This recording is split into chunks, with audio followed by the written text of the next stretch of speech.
കേന്ദ്ര ലേബർ കോഡിന് കേരളം കരട് വിജ്ഞാപനം ഇറക്കിയത് കേന്ദ്ര സമ്മർദ്ദത്തെ തുടർന്നെന്ന വിശദീകരണവുമായി തൊഴിൽ മന്ത്രി വി ശിവൻകുട്ടി. ഇക്കാര്യം ട്രേഡ് യൂണിയനുകൾ അറിഞ്ഞിരുന്നുവെന്നും കരട് വിജ്ഞാപനത്തിൽ തുടർ നടപടികൾ സ്വീകരിച്ചിട്ടില്ല എന്നും മന്ത്രി വ്യക്തമാക്കി.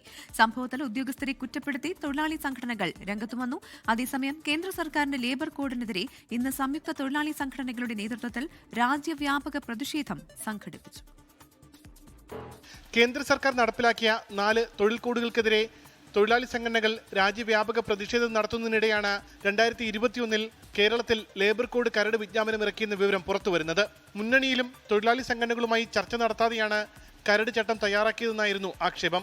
എന്നാൽ കേന്ദ്ര സമ്മർദ്ദത്തെ തുടർന്നാണ് കരട് ചട്ടം രൂപീകരിച്ചതെന്നും പിന്നീട് നടപ്പാക്കേണ്ടതില്ല എന്ന് തീരുമാനിച്ചെന്നും തൊഴിൽ മന്ത്രി വി ശിവൻകുട്ടി വിശദീകരിച്ചു.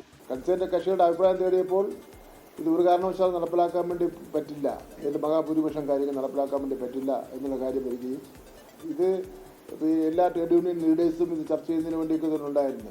എന്നാൽ സംഭവത്തിൽ കരട് ചട്ടം തയ്യാറാക്കിയ ഉദ്യോഗസ്ഥർക്കെതിരെ നടപടി വേണമെന്നാവശ്യപ്പെട്ട് CPIയും തൊഴിലാളി സംഘടനകളും രംഗത്തെത്തി. ഏത് ഉദ്യോഗസ്ഥനും സർക്കാർ നയങ്ങളുടെ കാര്യത്തിൽ വരച്ചു വരകൾ നിൽക്കും. ഇത് കേവലം ഉദ്യോഗസ്ഥന്മാർ അത് ചെയ്തു പോയി എന്ന് പറയുന്നതിൽ കാര്യമില്ല. അതേസമയം കേന്ദ്ര സർക്കാർ കൊണ്ടുവന്ന ലേബർ കോഡിനെതിരെ തൊഴിലാളി സംഘടനകളുടെ നേതൃത്വത്തിൽ രാജ്യവ്യാപക പ്രക്ഷോഭം നടന്നു. 24 തിരുവനന്തപുരം, ഡൽഹി. ലോകത്തെവിടെയായാലും ഏത് സമയത്തും 24 വാർത്തകളും ഓഗ്മെന്റഡ് റിയാലിറ്റി പാക്കേജുകളും എക്സ്പ്ലെയിനറുകളും വിശദമായി കാണാൻ ഞങ്ങളുടെ YouTube ചാനൽ നിങ്ങൾക്ക് സബ്സ്ക്രൈബ് ചെയ്യാം.